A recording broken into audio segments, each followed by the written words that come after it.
Hey guys, just another post-heart attack update video.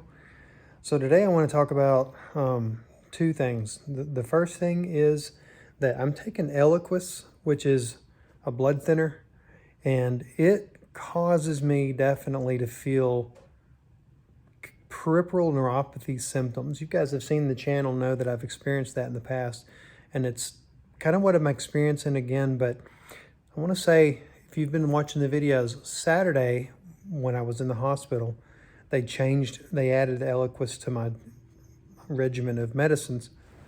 And until then, I hadn't felt any of this PA kind of stuff. And then Saturday, when they added that, Saturday night, I felt it. I had instance where, like, if I'm in bed now, I'm sleeping on my side, this ulnar side starts to go numb. The fingertips here, the last two, and the side of my hand just goes numb. And then on the same thing, if I roll over, the left side, it'll eventually do that too. It takes a little while, but your upper back, cervical output is where your nerves and your blood kind of flow underneath your shoulder blade and go into your arms. And not only that, but also the foot. So you guys have seen one foot colder than the other video. I have my right foot is always just a little bit colder than my left foot. Now, when they had me on the nitroglycerin tablets while I was in the hospital, which open up, they're a vasodilator. So nitroglycerin will open your blood vessels up. When I was on the nitroglycerin drip, my feet were the same temperature. So for whatever reason, there's just a restricted blood flow to my right side, I guess, that causes that coldness or whatever. But it also caused some numbness and tingling in that foot, and specifically my big toe. So all of this happened after I was given Eliquis. I've noticed that it'll happen every day now. If I stand for too long, I'll start to get that toe. If I walk for too long and don't keep my feet in motion, just stand in one place. Also, I'm gonna show you my sandals. I switched sandals to, let's do it this way. I switched sandals to these that had totally flat, because the flatter the material, and this goes for my seating as well. This is what I was wearing. You see how cushy those are? That was causing my toe to go numb. Barefoot's actually better for me. I'll do that. But I can't stay barefoot all the time, because if I accidentally step on a carpet tack, that's what they said. They said to at least wear sandals in the house or some kind of shoes, because if my foot starts to bleed, my blood thinners, I've got 3 of them, are so strong, I could have trouble. So I do wear these sandals as I move in and out of just going around the house.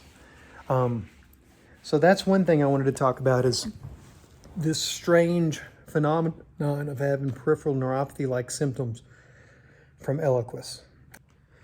So also today, I started cardiac rehab. Cardiac rehab, they talked about, they put a small EKG. It's like 3 electrodes, and it measures they measure your blood pressure, they watch your heart rate, and they do the oxygen thing on your finger, and just to see where my baseline is. And I'm doing pretty good. You know, I think I'm at a good baseline. They give me some homework, which is just exercise. It's actually less than what I've already been told to do by the cardiologist. So they want me to walk twice a day for 8 minutes a time.